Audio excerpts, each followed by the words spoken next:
What's up, everybody? Welcome to our first ever episode of Music Junkies podcast. My name is Mario.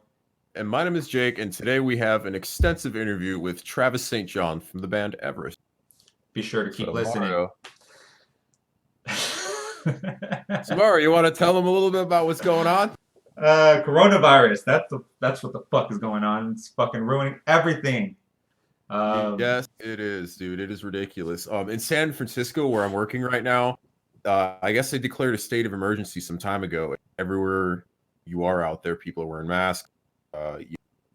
Certain companies and jobs are actually telling their employees to stay home and not to go into work. And unfortunately, I still got to go commute out there. I got to put myself at risk for that. You know what I mean? Yeah, I got an email that says we're not excusing you at all unless you have the coronavirus. And if you don't, you gotta get Wow. your ass to fucking work. You gotta make that fucking money for us.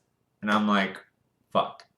Okay, I Yeah, guess. man. In the beginning, I don't think anybody was taking that stuff seriously, you know? Like it was a big ass joke, and now that there's not like a again, I do know how the media is sometimes and they like to focus in on something and blow Yeah. it up. Yeah. But yeah, it's scary, man. You guys have got to stay safe out there. You don't want to be putting yourselves at risk. Yeah, but with this coronavirus comes a lot of shutdowns. There's concert shutdowns, there's sports shutdowns. I'm That'll standing. take a huge hit on the music industry, man. You know, especially if they're going out there and that's how they make their money and way of life. Yeah, I mean, look at these touring bands. They're canceling all their tours. Imagine all the money they spent on, promoting, on booking, on travel, all that. That's going down the drain because they don't have the capabilities of playing. Everything's shut down. There's bands in Europe that can't even come home because of the shutdown. With this music shutdown, I mean, these bands are canceling everything. Their fans, can't keep up and don't know what to do. So I think it's really destroying the scene right now. But I think hopefully this blows over and hopefully we find a cure and people find a vaccine for people to be safe, and then we could start all over. The good thing Yeah. is we have all these platforms like Instagram, Spotify, so bands could still promote their shit even without touring. So let's give a little bit of background on us. We come from a band called Here Stands the Messenger, a small band from Yuma, Arizona. We played Desert Southwest, parts of the West Coast. Never really got big per se, but We had a lot of fun doing what we did though, man. And I think that's what the yeah, most important thing was. yeah. You know, We met a lot of cool people, a lot of cool bands. In the Eyes of a Mistress, that was one of the bands we got along with the greatest. they were cool. So many bands. I originally come from Monsters, and don't ask me who came up with that name because I won't answer that question. We played. You're gonna get asked. You're gonna get asked, man. I don't. I don't want to tell, but I think the music scene back then was pretty big, as opposed to today. Because I think today people are listening more to this mumble rap and hip hop and stuff like that. But the scene wasn't that big before, so you could imagine, how small it is now because it's gotten smaller since back then. People would listen to. I mean, the first band I listened to, rock band, was the Killers. I grew up in a Mexican home where all we listened to was norteñas, rancheras, corridos, and shit like that. So the Killers being the first ever rock band that I came to like, I started from the bottom at age Man. 12. You know what I mean? I don't know. What was the first band you listened to? Well, I mean, I'm pretty generic. My dad was a huge metalhead. He listened to bands like Metallica, you know, that's a big Yeah. one. He liked Megadeth, Iron Maiden. So for me, growing up, little 8, 9 year old Jake, playing the guitar, those are the things I was learning, and it's actually I would always steal my dad's guitar, and he would get, and I mean, he'd be like, "Man, I'll tell you what, it's your own guitar if you learn this tablature." He gave me a book, and I took him up on the challenge, and he had to go get me a guitar. And after that, that's when I started doing that. But eventually, I started getting more into heavier bands like Avenged Sevenfold, Yeah. Asking Alexandria. They're heavy, but I like. Yeah, and the thing about you is that like, you grew up with parents that listened to that shit, you know? So Mm. it's a lot harder. It was a lot harder as a poor Mexican kid to start listening to fucking Slayer and Pantera and shit like that. You know what I mean? So Bro, I I live there on the border though, closer to Mexico than your ass did. I lived in Mexico, bro. Oh shit, you take the cake, man. Yeah, you know. So I think music has evolved though like crazy because now you're listening to bands that studio bands, you know, that just make music on their computers, on their laptops, whatever case may Oh, be. And like Tool only releases an album every 20 years. yeah, I guess you could say that. But what I'm talking about is the people that use these VSTs and stuff like that, and that's all they use. And Dude, that's I'm not actually popping. well, I'm not I've seen saying some there's anything really wrong with that. What I'm saying is that that's what you're seeing nowadays. It evolved from raw fucking music, raw and just amps. think, it's actually getting easier to make music at home, and Yeah, actually come up with these ideas. No? I mean, it is. I but you would think that the scene would be saturated with rock bands. I mean, there's a lot of bands, but it's not as saturated as it could be. And I feel like there's so many freaking good musicians out there that aren't really coming out. And Or getting that exposure yeah, so I think so you think what? I don't know, I lost my train of thought. All right, I live so in California, man. I'm sorry. that gives no excuse. So, bro, do you think you could tell me what some of your inspirations were when you started getting into music? Well, to be quite honest, and I know it's gonna sound kind of a little gay, but It's only Alessana, a little gay. only no homo. I said it. Alessandro is a pretty good band, I I think. think Alessana was the first band that influenced me to start screaming. Um, After I heard them, you know, it was that's all I wanted to listen to. You know, Hawthorne Heights, they had a little bit of screaming, and that was my first ever concert, Hawthorne Heights, by the way, in San Diego. Nice. Um, After Alessana, it was just like, oh my God, this is sounds so good. And they're pouring out so much emotion. You know, I was all Mm. about emotion back then. I was little. You know, my mom was sick, so all I wanted to do was release my emotions.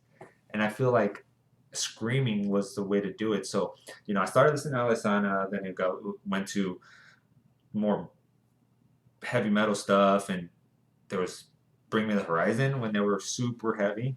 Not like now. Mhm. Now they're playing some weird shit, but Bring Me the Horizon. Then there was All Shall Perish, As Blood Runs Black. Oh my God, As Blood Runs Black As had the Blood Runs Black. best fucking riffs ever. They Okay, had, so My Fears Have Become Phobias was one of my favorite songs for the yeah, longest time, and Historyprin. yeah. Between The Buried and Me, uh, Paul Wagner, motherfucking best guitarist I've ever heard in my life. His fucking skills, uh, amazing. But I think starting off from rock all the way to metal is kind of what opened my eyes to everything. So I don't just listen to rock. I don't just listen to screamo. I don't just listen to hardcore. I listen to a little bit of everything. So growing up with a gangster ass brother that would bump Tupac every day, growing up with Mexican ass parents that would bump norteños all day and shit, you know, and then one of my brother's ex-girlfriends brought me on into the Killers. So there she was like, "Oh, you might like this band," and gave me a CD of Hot Fuzz. You know what I mean? So, but yeah, I think listening to them and then actually going to go see them at Vans Warped Tour. I think Vans Warped Tour was the best tool to find music. You know, Vans Warped Tour and MySpace. You remember MySpace? MySpace. Yeah, I remember MySpace, man. everyone would upload everything on MySpace. You would fucking fix your profiles with HTML and shit like that, and it would just blow up. And MySpace would blow everyone up, and it was an amazing tool. That was a good digital platform, I and like that we were able to put our music on there and actually have it showcased. yeah, That because was one of my favorite things. the only thing nowadays is Spotify. That's the only thing you could upload music to. You could show a small little clip on Instagram of a music video or something, or you could add your music to a picture, but you can't fully promote a full song. Right. Facebook isn't geared for musicians. Facebook is geared for pages. So I feel I like Instagram could potentially be geared for it because there are a lot of people that play drums and for that are sponsored for like DW yeah and Jackson or like Mesa Boogie. yeah yeah. Fucking But hell. I mean, but there's nothing like MySpace was. Mm. Spotify is the only thing now, and even then, Spotify doesn't give you all the visuals like MySpace did at the time. You know, Exactly. but I mean, I think the scene is growing, and to answer your question, was Alisana was the thing that brought me into this scene, that we're talking about I could today. see that. You have a very your scream was pretty close to his. I'm not gonna lie. Yeah, that's what I practiced, and that's the only thing I wanted to do was I wanted to sound like the vocalist from Alisana. I wanted to sing like him, but my voice is shit. I think we should. Okay, so we actually did have a song that we wrote some time ago when we were in a band called De Amor. Oh yeah, Because obviously he and I have been in the music scene with each other for a while. Wait, which side are you on? This side or that? that's it. So That that side of side. your yeah. There you go. Okay, so you're over here. Yeah. Okay, good, awesome. So yeah, that song, I think we could have done something good with that song, but I mean, Maybe shit. we'll show him. We'll put it up later and let them listen to it. Yeah, I don't know if you Not guys all are the way ready. through. I don't know if you guys are ready for the whole thing. Maybe a little clip of it. Yeah, just a snippet. But I think with everything there is now, I think we could have been very, very profitable, and bands now are extremely profitable and they know how to market themselves. Because there's freaking SLRs that could record your music video in great 1080p. There's, mic condenser microphones that are only 30 fucking dollars. There are That 360 cams that you literally can put on a pole. It'll remove the pole and you can get whatever footage you want, man. It's exactly. ridiculous. And The time is we didn't have that shit back then. We were recording our fucking trying to record a music video with a fucking cheap ass little digital camera that was all staticky when you were recording, you know what I mean? And we had to pay like fucking $200 for a condenser mic. Bands now have a lot of benefits, and I feel like if we were a band now, we would have been able to market ourselves a lot better. Because you can't market yourself when you're recording when you're recording like us in a fucking bedroom at Nate's house. Shout out to Nate. Uh, fucking our shit was sounded like trash, to be quite honest. And I think with everything going on now, we could have made good money. We could have made good money, but everything changes, and you just gotta adapt to it. And music, I think bands nowadays are adapting to it. Like Everest. Everest has a great they social presence, and they've promoted themselves alone with no real label, no real, they do have some management, but they're not fully signed. So I think bands nowadays should market themselves and should look at what Everest is doing. Everest is marketing themselves amazing. They're on Instagram, they're on Facebook, they're on Twitter, they're on all these sites, and they're doing everything by themselves. Well, I mean, how many followers do they have? I mean, do you have like a rough ballpark estimate? Do you I think know? they have about 8,000 followers. 8,000. That Yeah. is like uh that's That's like 7,500 more people than we had. yeah. We had 500 MySpace friends. That was our thing. Oh, Yeah, that MySpace okay. friends. So I was right. You were close. You were close. Um, but bands like that, and there's a lot of up and coming artists, and I've actually been hearing a lot of up and coming artists on Octane. Do you know what that is? I've heard of it. So why don't you jog my memory, especially for those of the viewers who don't. So Sirius XM Octane. So it's the satellite radio, that you get when you buy a new car. You get a trial offer of fucking Sirius, and I've been listening to so many freaking bands, dude. So many, and they're all up and coming. They're new artists like Fire from the Gods, Crown the Empire, I Prevail, and I Prevail is actually in Germany, I I believe. prevail. Yeah, their sound is really good. Um, so many good bands, and there's not that many platforms that are promoting it now, like that. So I think if you're a new up and coming band, you want to get on that platform and promote yourself as best Uh, as possible. So, we want to give Everest a chance to kind of tell us a little bit about how they're doing and what they're doing now. So we'll leave it to Travis to let us know. All right. Well, I want to thank you for coming on the show. I know it's been crazy with everything going on right now, with the coronavirus and shit. But uh, fuck, man, everything's getting canceled. How's everything in Austin going going with the coronavirus and shit, and with your music? Well, right now, up until a couple of days ago, I didn't really think it was affecting us that badly. But now, here in Austin, South by Southwest has been canceled altogether, which is like a massive music festival. Um, and we were kind of bummed about that because that was going to be a lot of out of towners coming in town to see these shows. But it looks like the shows are still going, and the people that live here and other people that really don't care or aren't scared of it, they're gonna show up nonetheless. Yeah, I get that. I mean, there's a lot of craze going on, and there's just the people that are level-headed and are like, I don't give a fuck. I'm gonna go watch my band if I fucking want to. I'm a little bummed out they Right. canceled a few shows out here, but how would you say the scene is in Austin? Um, it's pretty decent, honestly. I'm from Atlanta, Georgia, and I'm honestly like for Austin being the live music capital of the world for as long as it has been. I don't know if it's still considered the live music capital of the world, but it has been for many years. Um, I'm a little disappointed in the local rock scene here. It's almost like we make more money and have more fans in San Antonio, Dallas, Houston, El Paso, all of the cities outside of where we are. And it's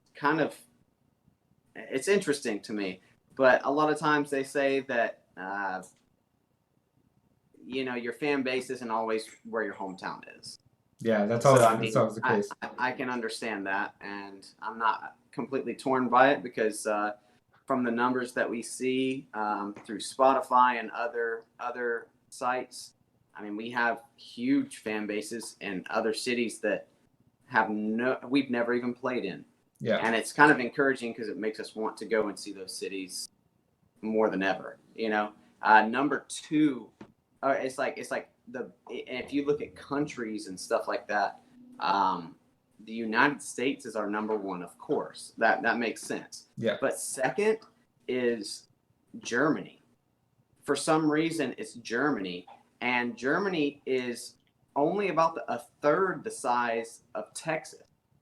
So if we went and took a tour to Germany and hit 5 cities in Germany, we'd make more money there than we would touring around Texas.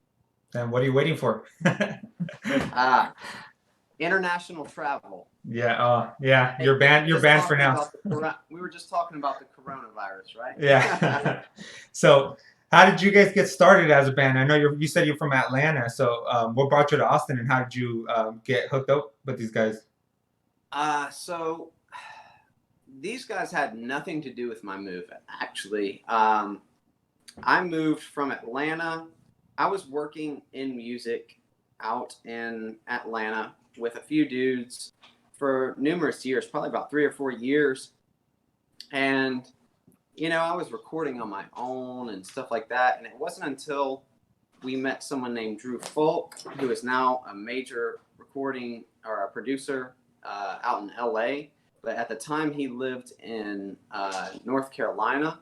And we would go up and we would drive, like, all of us had 9-to-5 jobs in Atlanta, and we would drive from Atlanta on Friday at 6 o'clock when we got off work, and drive all night to get up there to North Carolina, stay the night in the studio, and record Saturday and Sunday all day, and record a single, and then we would drive home all Sunday night and go back to work on Monday. That was pretty much how it went.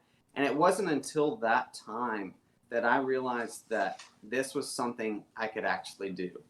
If it weren't for a small music scene, like a small local music scene, and seeing people do it, I don't think I would have ever taken music seriously. Okay. And then, but then in regards to how I met these guys out here was I left Atlanta. I literally one night, I had been working at a job for like 7 years that I was making incredibly good money. There's really no reason that I should have left. I was climbing the ladder, making great money, but I just knew I wasn't happy. yeah. And I knew what I wanted to do was music. And so I remember I had a friend at the time that we kind of lived together at the moment, and we were like, what are we doing? Let's leave. And so we literally texted our bosses that night and said, we're not coming in, we're moving to LA. And so we moved to LA. We literally drove, I think it was 62 hours from Atlanta to LA nonstop. Like, I would sleep and he would drive, and then he would sleep and I would drive. And we just went all the way to LA, spent a few months out there. And then we were there for 3, 4, 5 months. I was bartending there and, living out there. And I just started to realize, I was like, I'm not meeting the musicians I want to out here. And 2, I don't have the expandable income that I need to use to record music and make music. Like, I'm literally working to just pay bills. rent. Yeah. Yeah. That's how it is in California. I mean, you So can't. I You can't started make asking some of my bartending friends out there, what are you guys doing? Like, what's your plan? Like, how are y'all living? How are you surviving? And they were like, we're not. and I was like, okay, what do you mean? Like, you're not? And they were like, well, we're moving to Austin, Texas. And for me, being from Georgia, Atlanta, Georgia, and actually I grew up way south of Atlanta, like in the country, and like, I don't know if you can tell in my accent and stuff like that. A lot of people a little are bit. surprised Yeah. by my accent, but like, I remember when they told me they're moving to Austin, Texas, I was like, nope. I'm not trying to be around cows, Mosquitoes. country. I'm not trying to do that. And they were like, no. Because at the time I lived in Venice Beach, California. So it's all art and music and just a lot of energy and stuff like that. And you're on the beach, and I loved it. But it was just so expensive. Like, it was incredibly expensive. So I was like, they started trying to explain it to me, and they're like, look, just take a trip with us out there. If you don't like it, don't worry about it. So I took a trip out there and spent 1 week here in Austin, and I was like, this is it. I was like, this is it 100%. Like, this is where I want to be. This is I had no idea it was the live music capital of the world. So I was like, literally on every corner, at every bar, at every restaurant. I'm talking about even corporate restaurants, like a Hooters or something like that. They have a live band playing. That's just crazy. It blew my mind. It blew my mind completely. And I was like, this is where I need to be. This is where I'm going to find other musicians. Yeah. And so I settled in, got in I lived out of my car for 3 months living in Austin. And it was in the middle of summer, middle of the heat. Oh, fuck. It was most fucking gross. Yeah. The most disgusting, horrible thing ever, but I knew I wanted to be here. That's awesome. So I did it, and I got a job, and finally I got my own place. And shortly after that, I started meeting musicians and reaching out to people and stuff like that. And there was someone named Justin Page who plays in a band named Colorblind here in Austin, Texas, who are also great friends with, and they're doing really well as well. But I remember reaching out to him and being like, "Hey man, do you want to start a band?" And his response was, "Nope." and I was just like, "Damn, all right, like that's cool." But he was like, "But I might have some people that do." And so I remember not long after that, there was a guy named Mason Solomon that reached out to me and was like, "Hey man, we're in this band called Against the Archaic. We're a metal band. We've been doing things for about 4 years or so. And we want to try and go in a different direction. We want to try a new vocalist. We want to try to do something a little different." And so at first I was like, I think that's a great idea. And I was like, I was all into metal and hardcore myself, like that's what I've done for the past however many years. I was just a screamer. That was it. Yeah. I just yelled really loud into a microphone. And so they were like, "Cool, so you can fit this bill." And I was like, "Cool." So I met them, hung out with them, talked business and stuff. And then we decided to go to the studio that they had been recording out in Houston, Texas. It was Robbie Joyner at Black Book Sound. And so we went out there not having a whole lot of ideas. I think at the time we were like, we want to sound like Architects meets Bring Me the Horizon meets this and that and the other. And we were like, this is what we want to sound like. And so our producer was like, "Cool, all right, whatever." And we started laying down these tracks and we were like, that just Doesn't sound like work. anything. It just doesn't work. It's not sounding good. No. And so he was like, he sat us down, Robbie, our producer, and he was like, "Guys, let's just make music that feels good. Let's make your own sound. Let's just," and he was the one that really helped us hone in on what was us. And I remember the first time we were there, we wrote like 3 songs, and I remember listening to them back to back to back, and they were so stylistically different that I was like, this sounds like 3 different bands. How is this going to work? Like, this isn't good. But then we recorded approximately, 10 other tracks or, however many more.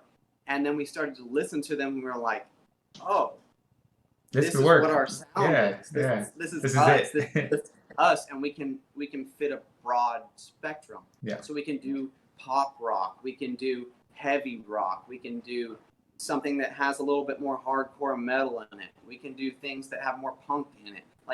And we started realizing we were like, let's just be a rock band. That's it. Yeah. And not put any limitations on ourselves. And that's when we started to become what we are today. Yeah, because you guys have the screaming. What song has screaming? I was listening to it. I've been streaming your guys' music. Yeah, all week. Yeah, Blackout's a little bit of screaming. One of the heaviest songs that we've released so far. Yeah. And it's actually like one of our most popular songs, which is funny because it's like when you go more mainstream, you would think that you would get more credibility in that genre. And they're not far behind, don't get me wrong. Like the other songs that we've done still have that like hardcore and metal, salt and peppered. Yeah, the riffs and stuff like that, yeah. We still have that essence, but we decided to go in a more mainstream direction. How do you think it's working out for you? Do you think it's fantastic? Yeah. It's better than anything that I've ever done in my life, and I think all the guys agree. That's why they allowed me. I was like, "Hey guys, you don't want to be here for this interview?" And they were like, "You got this. You could do this, yeah." I mean, if playing the more mainstream kind of sound, but still having your metal riffs, it allows you to play with, tour with a lot of different bands and get your name out there. It broadens our spectrum so much. And the only thing that I can say is that we want to write more music so that let's say that we go on a bill with where a headliner band is all metal, we'll play more metal songs during those sets. If we go on a bill where they're more pop rock, we play more pop rock songs. Yeah. And everything in between.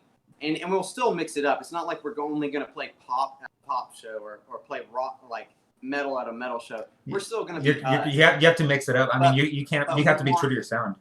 Right, but we want to show people that we are very diverse. Yeah. There are no limitations. And something that we love so much hearing, and it's like it's almost like mind-blowing to hear it, is all the time we get, man, you guys sound like a lot like Linkin Park did or whatever. And I'm like, one, that's the greatest compliment that I could ever hear in my life. And two, I'm like, you know, that's great because they did everything. Yeah. They didn't stick to one genre. There was no limits. We want to do some pop songs. We want to do some heavy rock songs. We want to do some hardcore songs. We want to do some stuff that will never make it to the radio. Yeah. They didn't care. They just did it all. And they put it all on one album, you know? And that's exactly what we want to do. That's awesome. So who would you say is the best band you guys have played with? Your best show?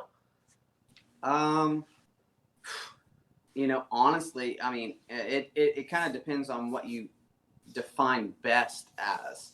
Are you talking about most profitable or? No, I mean, when you're a musician, you're doing it more for the love. Let's say, what is the best feedback you've gotten from your, spectators and shit?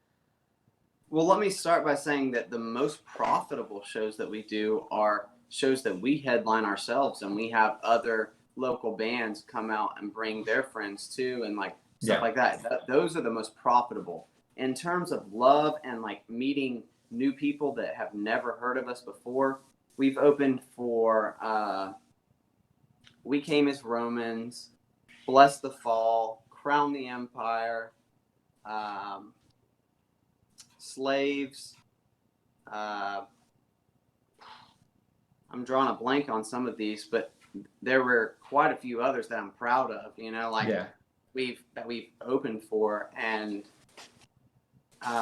that's all to thanks to Anthony, the owner of Come and Take It Live. He like took an interest in us, and Come and Take It Live is the home venue here in Austin that usually has a lot of those big bills come through.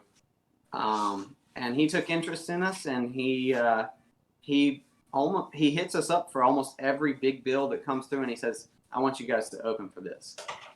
And we love that, and we appreciate that, and we never take that as like a diss, because it's like we would never be able to play in front of all those people if it weren't for those bigger bands. So yes, thank you. Like we'll take anyone that's bigger than us. It doesn't even matter if they're 10 times heavier than us. And literally people, we've never had it happen, by the way, but even if people booed us off stage because they want to see something heavy, you know, like we don't care. It's just we're putting ourselves in front of new people that have never heard of us. Yeah. And that's the greatest thing that any band can do that's starting where we are.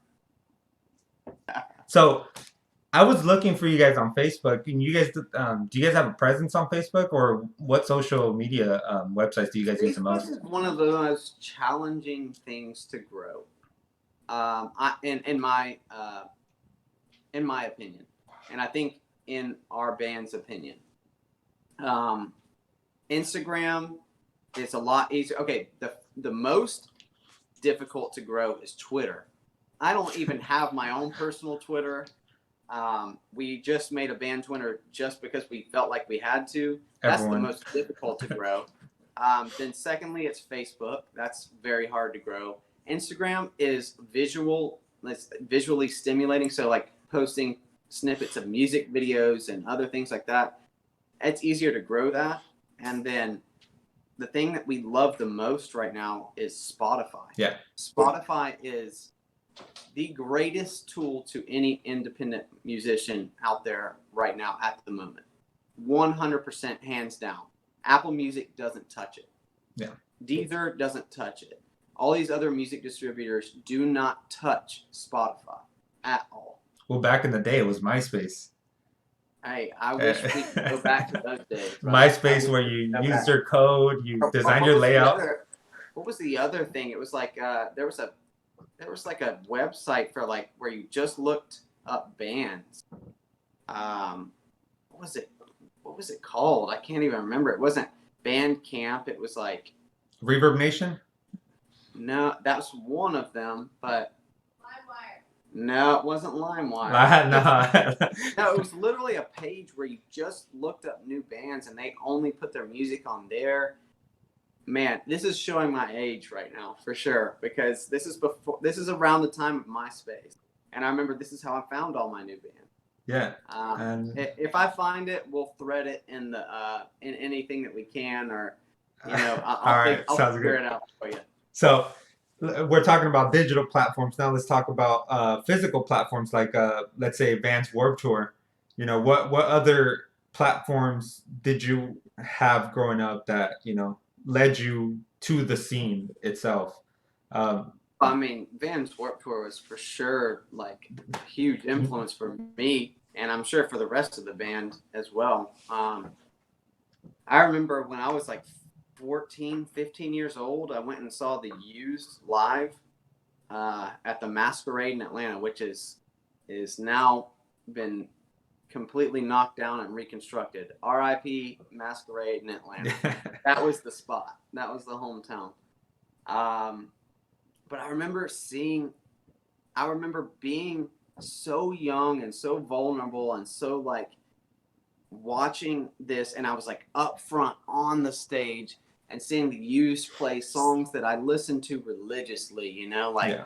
and like the lead vocalist was just like screaming and singing, and blood was pouring down his nose into his mouth, and he's just giving it his all. And I remember looking at that and being like, I want nothing more. Then And to be on that, yeah. it was just what I wanted from a very young age. But at the same time, like I said, I never took it seriously until my 20s. I didn't see it as a possibility. I thought it was larger than life. Yeah. Until I met like someone like Drew Falk, who showed me that You could do this. you have the capabilities, you have the skills. You just have to have the persistence. And what's your guys' creative process when you guys are writing? Like, what do you guys usually do? Neil Hamden, our guitarist, he is the brains of the family. Don't let that go unheard. He is the fucking man. He does a majority of our writing. I mean, I'm not to say that like Mason, our other guitarist, or Chris, our bassist, or Justin, our drummer, don't have any input, but he usually constructs the loose bones of every song, sends them to me. I try to write as much vocals as I can, and I work with like our producer and other people like that to construct like the best vocal melodies and stuff like that I can. But yeah, I mean, without Neil, we wouldn't be a band. I mean, every band has their mastermind, you know. Right. They give you the bones. This is the skeleton. This is what you're gonna use, and then everyone adds their, you know, their funk and their melodies, and Right. that's what And makes a that is song. essentially how it happens. He writes the bones, then everybody else gives their little pizzazz. Yeah, that's awesome. And what do you guys? What are you hoping for the future, and what do you have planned out now? What are your goals? We're becoming more independent. Where we're less worried about managers, we're less worried about labels, we're less worried about videographers and stuff like that, because the last music video that we just released, Gravity, we filmed that music video ourselves. So That's like badass. we had no idea that we were going to be able to do that. Yeah. We were on tour. We left New Mexico, Albuquerque, I believe. And we had played a show there, and they let us leave the show around midnight, and we packed up, and we were like, okay, we got about an 8-hour drive to, it's not Phoenix, Arizona, but it's somewhere else in Arizona. Tempe? Huh? Tempe? No. It's Scottsdale, Flagstaff. Flagstaff, you got There it. you go. That's it. All right, yeah, Flagstaff. So okay, so get it this way. I leave the show. I pass out. I'm exhausted. I go to sleep. Mason is just wired. He's our other guitarist, and he's just like, I'm just gonna drive as far as I can, and then I'll pull over, and then we'll sleep for the rest of the night. Well, I wake up and it's like 10 a.m. So we've been driving for somewhere around 8, 9, 10 hours, and everybody wakes me up. Hey, wake up, wake up, wake up! Look outside, and I'm like, where the fuck are we, dude? We're on top of a mountain and it's snowing. And we were just in Albuquerque, New Mexico, where it was 75 degrees. Yeah. How did we just drive 8 hours and end up in snow? Like, it's literally snowing. It's not just snow on the ground. Like, it's snowing hard. Yeah. And so we were like, what the fuck? This is cool. So we just kind of got out and explored, you know, just to hike around and just for the fun of it. We were like, we're there. Our load-in's not for another like 8 hours, you know, like we're good. We'll load in and play the show tonight. We're like 30 minutes up the road from the venue. We're like, let's just explore. So we get back. We're like, okay, it's about time for load-in. It's like 3 o'clock, something like that. Load-in's at 4. We're like, okay, let's go ahead and get ready to drive to the venue and load in. So we start the bus up. And we start the bus up. And we start the bus up. And it's just not starting. So we're like, okay, something's wrong here. Turns out it's the alternator. Turns out there's a blizzard on the way. Oh, fuck. So it's snowing nonstop. We can almost barely see in front of our face. And we're like, dude, what do? We have a bus with a trailer towing all of our equipment. That's so much weight. There's no one that can tow us to a mechanic right now. So we have to call a mobile mechanic that basically he's like, hey man, I can be there in like 6 hours. And we're like, dude, we have to go in like 4 or 5, you know? We're like, dude, if you can make it in like 3 or 4, we would be so grateful and we'll pay you extra, you know, like we'll do anything. And we had already realized at that time it was the alternator. Yeah. We knew what it was. Justin is pretty, our drummer, he is pretty car savvy, or automobile savvy, I guess you would say. He knew what was going on. I'm just standing there like, I don't know, it's not working. You know, like, yeah. So he knew what was going on, and he was able to communicate with the mechanic. And we were able to coax him into being there way earlier than he was supposed to. So he gets there, he puts a new alternator in our van, and we're like, sick, we're gonna like be able to make it to our show and all this stuff like that. But prior to that, we had a 3-hour wait. And we were like, well, for this 3 hours, what are we gonna do? And we were like, well, let's just try to film a music video. We're like, you have a nice camera. Let's just try it. We're like, we don't know what we're doing, but like, let's just give it a shot. So we filmed each individual part in different parts of the mountain and put it all together. And we had our friend Alex. His company is called Black Wolf Imaging. He edited it.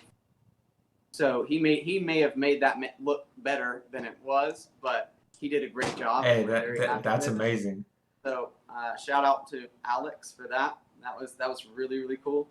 But yeah, so in that 3 hours, we were just shooting a music video. We were frozen. Our feet were frozen solid because we're not wearing like boots. Yeah, you're not wearing snow boots. You're not prepared for that shit. Like our bassist Chris is wearing Converse out there with like no socks, and his feet are like frozen. We're like, dude, you're gonna get frost. You know, like Antonio Brown type shit.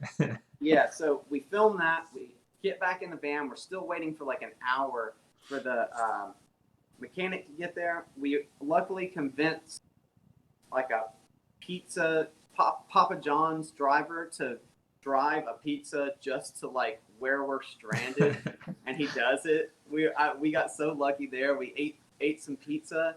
We're all like trying to huddle up under blankets and like change our clothes so that we're not wet and cold.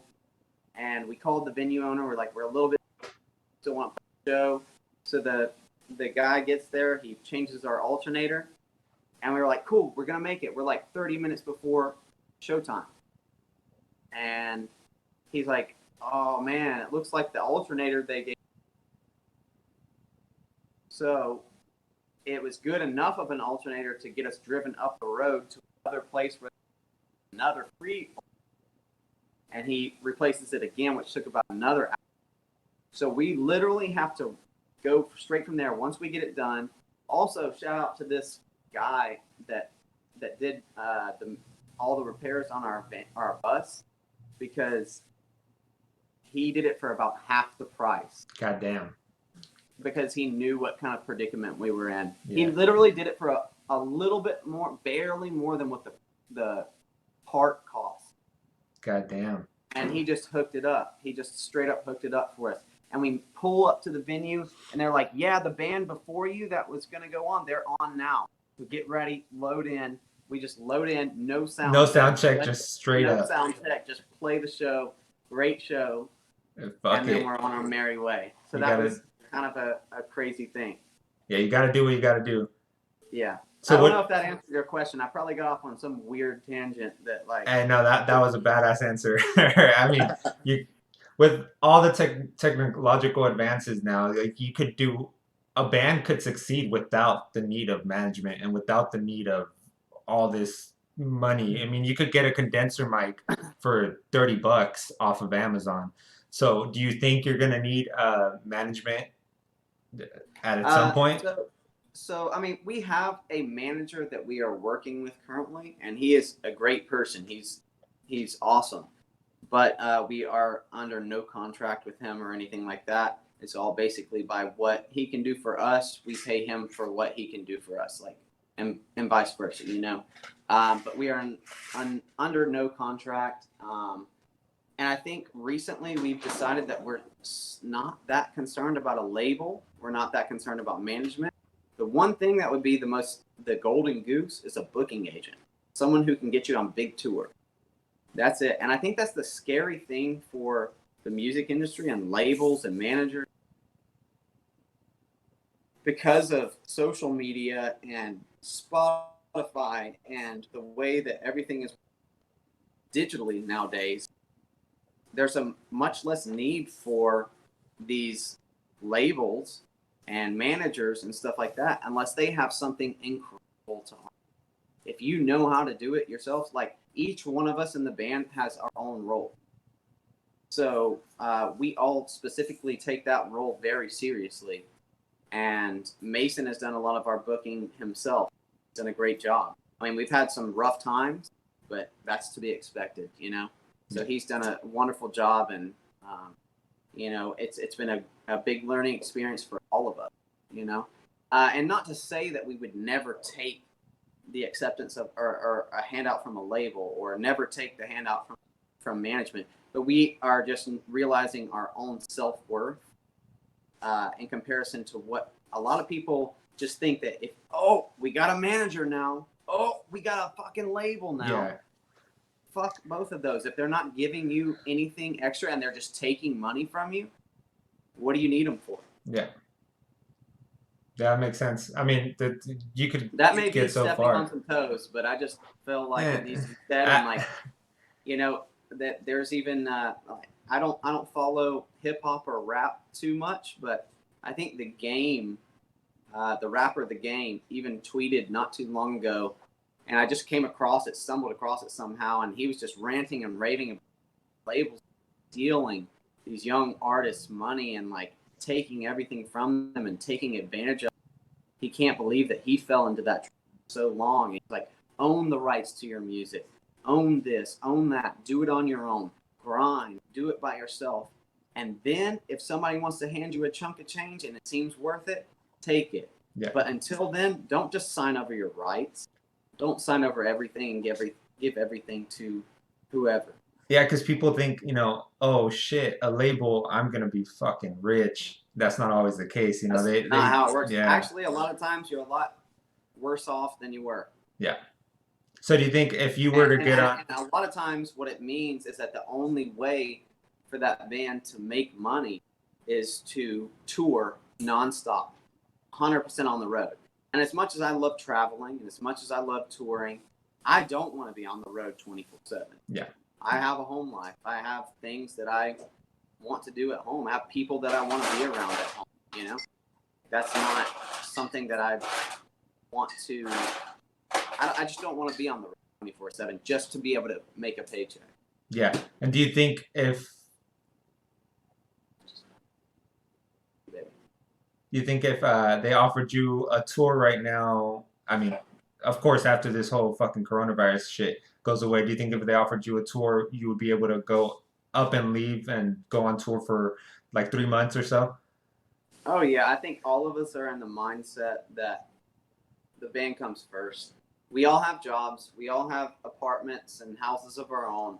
We all have bills to pay, but I think that we're all willing to make the sacrifice that it takes to do what we need to do.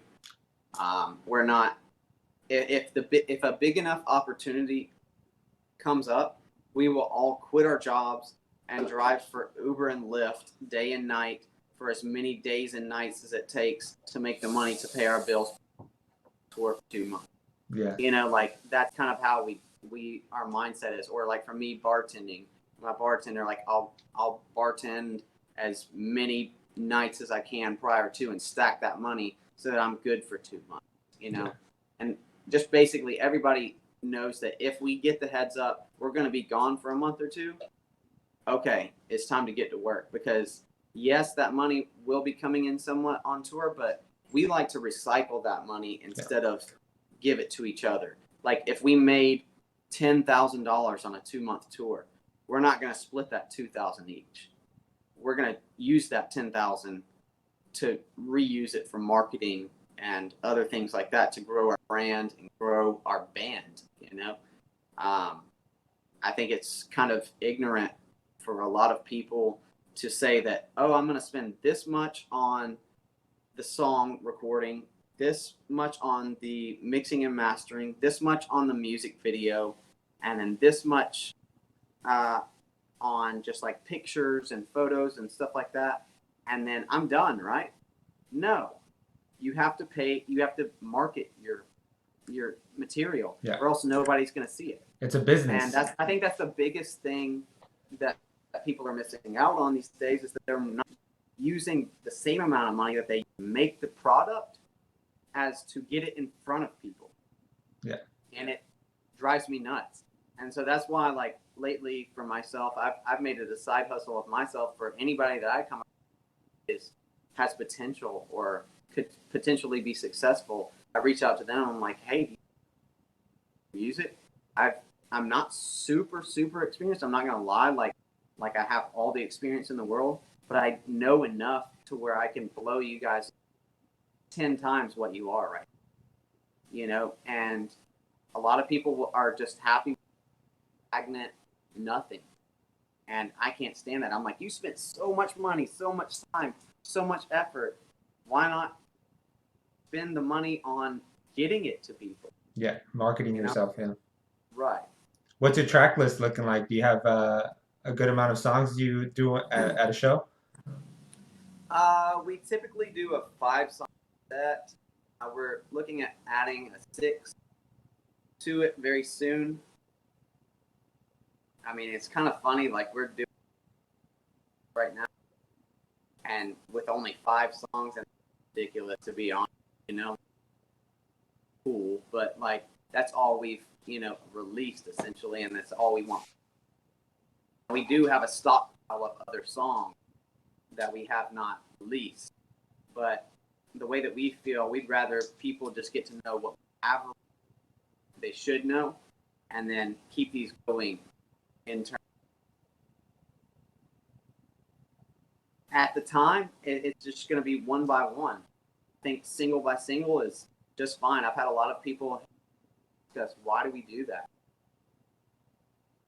You know, there's a lot of reasons. We have an entertainment attorney named Legsma. That's what he swears by. He says that's the way to go. Hold on, you're cutting off a little bit.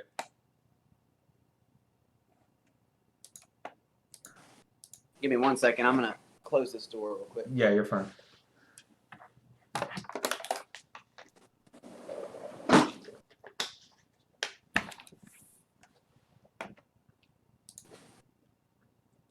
There's a little bit of feedback. I couldn't hear you very well. Okay. I think the last thing I heard was single by single. Okay. So, yeah, I think right now our mindset is more of like a single by single type deal.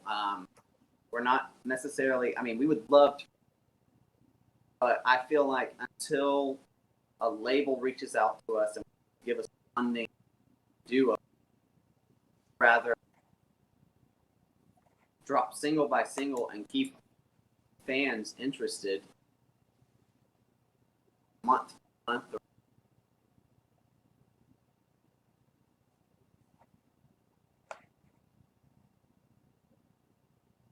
Yeah, it's cutting off. I think we're gonna have to cut this a little short.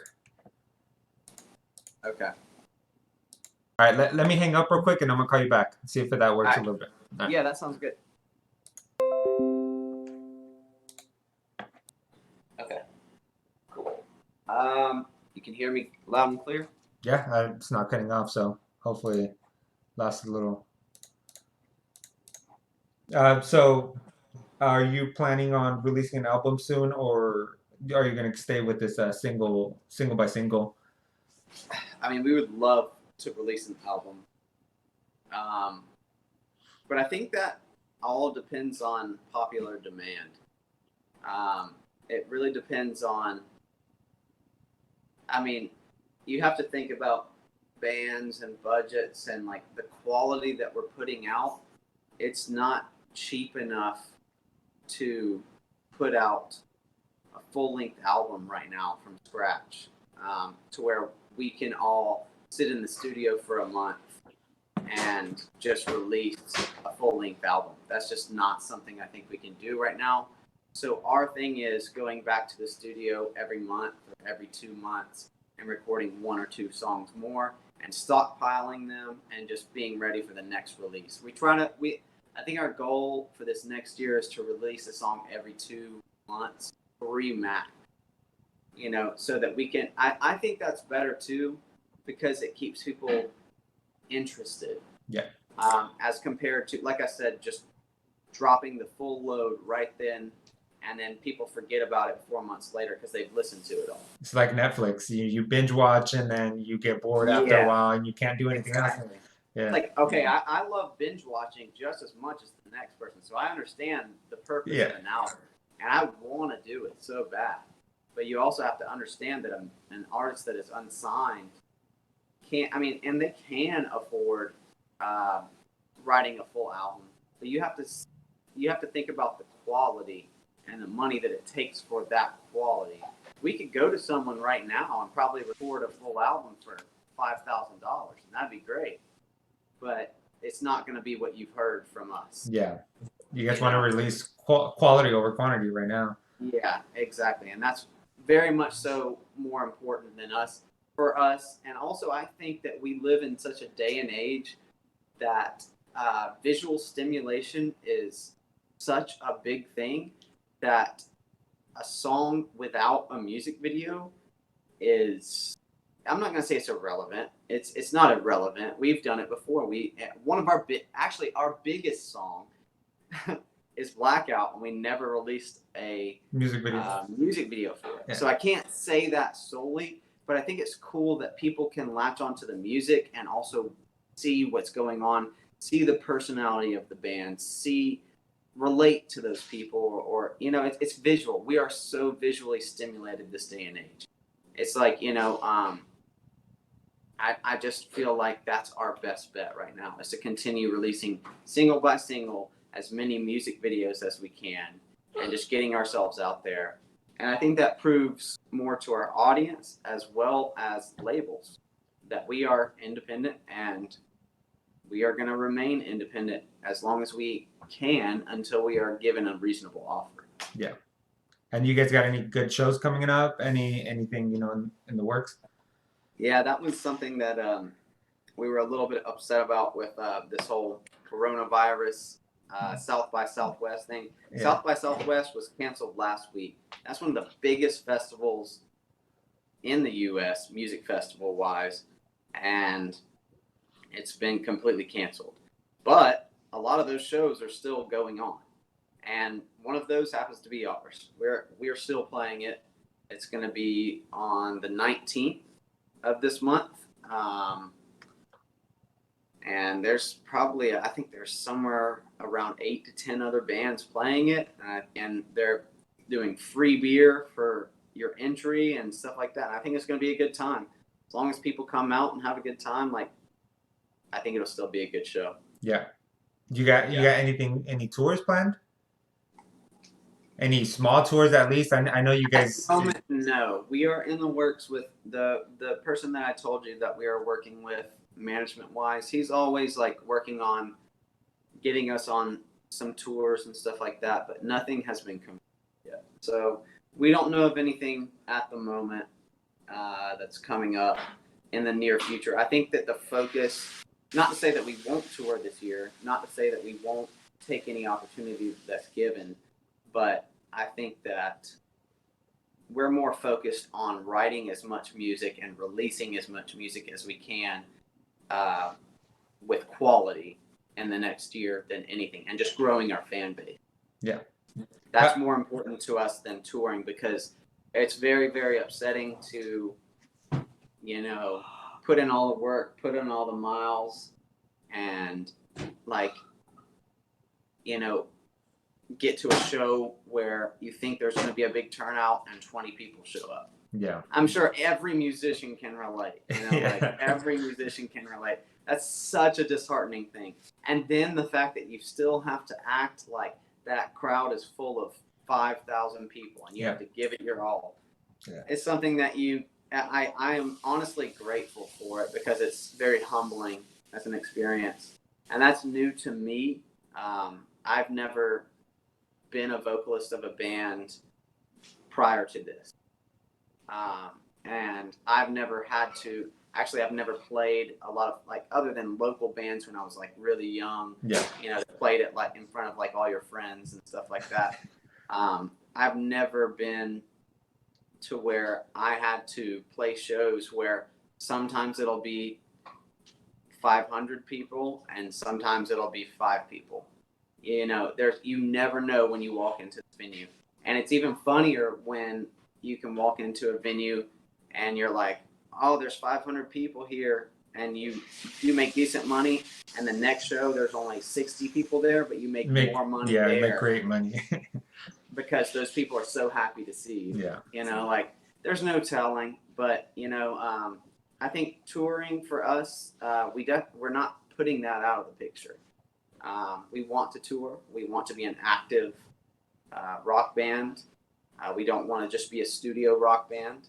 But I think that what we're realizing is that the more that you are able to grow your presence on something like Spotify, Apple Music, YouTube, Instagram, Facebook, those things, the easier it is to pull those crowds to when you do tour. So we're focusing a lot more on that, so that when we do decide to really go on tour again, either A, we're going to be opening for someone who's way bigger than us, so already there will be a crowd there, Yeah. or B, we have put in the footwork and we make sure that we can pull our own crowds in every city and not depend on just the local talent, because it's kind of disheartening when you have local talent. I guess you would think if you go 3 cities away and you have 4 local bands on the bill and you're the headliner, okay? You're the big name on the bill, okay? You would think that those 4 bands would sell 5 tickets each, just 5 tickets. That's it. To their 5 friends, and you would have at least 20 people in the audience. And it amazes me that these bands don't do that. A lot of these bands don't do that. They literally expect you to bring the whole crowd to them. And that's just not how it works when you're at this level. Yeah. I understand if we were a band that was on a label that was, constantly touring and shit like that. Yeah.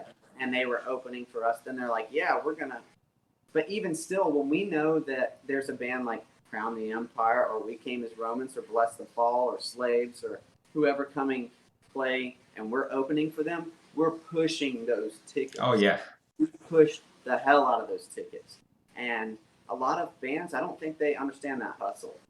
They don't understand that hustle. And the even more disheartening thing is if a local band plays their set and then before you, and then they pack up and they leave. And you're like, you have Yeah. zero fucking Oh. respect. Zero fucking respect for the industry. Yep. And if you think that for a second you'll ever be booked again under us, Hell no. I'm sorry. Yeah. You lost it. It's so disrespectful. It's so disrespectful because you're trying to bring in the crowd, and they should act as a crowd. They should help you, bring the vibe down. But if they leave instantly, you're losing half your crowd there. I mean, If this it's is not even their a big crowd. city. This Yeah. is their city. It's Yeah. not our city. You're the ones who are supposed to bring the people up. You, You know? back in So the I day. think what we realized from that, it was great. We played all these venues. Some were great, some were horrible, nightmare horrible. Some were fantastic. But I think what we learned from that was we want to make sure that we have such a big presence before we go on a bigger tour like that anymore, that we're not worried about whether those local bands pull or not. Yeah. We're You're gonna gonna do pull it regardless. ourselves. Yeah. Yeah. And so that's what we're focusing on, I think, this year. So, and like I said, yeah, if something huge comes along, we're going to take it, but at the moment, no, nothing is lined up. Who's your dream band to tour with?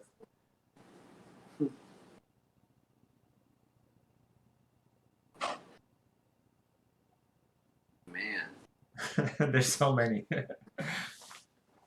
I mean, it's super, I guess, cliche or whatever for me to say it, but opening for someone like Bring Me the Horizon, opening for someone like Linkin Park. Oh my fuck! Yeah. I can't even imagine. Like I remember, I went a long time ago just to go. I'm not even a huge fan, but I just went to go. I was back in Atlanta, and I went to go see 30 Seconds to Mars and The Muse. Okay, that was it. That's all I cared about. I didn't know anything more than the show. And guess who opened the show? Who? Paris. And they opened the show, and I was like, how the fuck did they get on that bill? But they were opening that, and I was like, that's amazing. That is amazing. That's incredible. And more power to them. That was awesome for them to do that. And that's kind of how I want to look at it. It's just like any opportunity we get, we'll take it. I don't care if we even fit in their genre. We'll make it work. Whatever it takes, Yeah. If you get butts in the seats, we'll make at least 10% of those people our fans. Yeah. That's the goal. So, Gravity, what would you say was your inspiration when you wrote that? It's funny, that was the first song we ever wrote. And the last one released? Yeah. It's funny how that works, right? Yeah. Yeah, but that was the first song we ever wrote, and I remember being in the studio trying to derive inspiration for things, and we decided as a band to sit down one night and just watch the movie Interstellar. Okay. Yeah. And we just loved that movie so much after we watched it. We were like, let's kind of write something like that. And we did it off of gravity and like being pulled away from someone by that gravity, being stuck in a black hole and blah, blah, blah. But what it turned into was more about like a love song about someone being torn apart or not being able to be with someone that they love. Yeah. And I love how it turned out. Like we drove it from that, but it turned into something. Turned into something else, yeah. Yeah. All right. So it was kind of a cool concept that we started with and ended on a different note. Yeah. I think that's everything I have for you. I do want to give you a chance to reach out to your fans and let them know, how you feel. Anything you want to say to them? Yeah, like I'm literally 100% blown away by the response that we've gotten. you know, I never thought for a second that, you know, us being released for a little over a year could get us to where we are right now and get us the recognition that we're getting right now and getting us on these tours and you know, pulling the crowds that we are pulling, not always but sometimes, you know, but and just like the numbers growing and everything, it's all because of you guys. It's all because of the fans. And there's no, and I know that's such a cliche thing to hear because it's like you hear that at every concert, like the vocalist is all, if it wasn't for you guys, We wouldn't be it here. wouldn't be anything. But it's so fucking true, you know? And it's like we wouldn't though. Like if these people weren't sharing it to their friends and saving it to their playlists and showing it to their moms and their grandmas, whatever, you know, their sisters, cousins, uncles, whatever, significant others, like if that wasn't happening, we'd be stagnant. And so literally there's all we can do is try to release the best material that we can. And I feel like we're doing what we can, and I feel like it's only going to get better. And I'm excited for anyone who's hopped on board that gives us good feedback, even bad feedback. You know what? Give it to me, please. You know what I mean? Like it doesn't hurt me like that. You know, like to hear the bad feedback, I kind of laugh and I'm like, okay, good point. Good point. I'll take that to heart. You know, whatever. It really doesn't matter. Any feedback to me is good feedback, and I appreciate anyone who has even just laid eyes or laid ears on us in the past year and a half. And yeah, I mean, just overall, thank you. Awesome. All right, Travis from Everest, thank you for coming on. You're awesome, man. Thank you. Man, that was such a great interview. Travis from Everest, badass dude.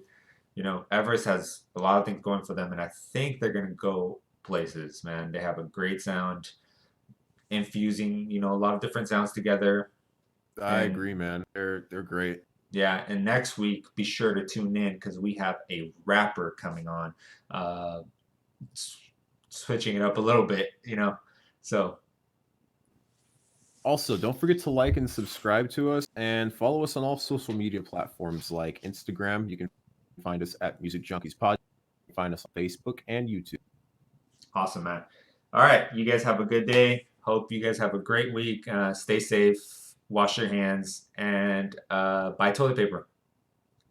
Yeah, buy toilet paper. Later on, Music Junkies. Peace out.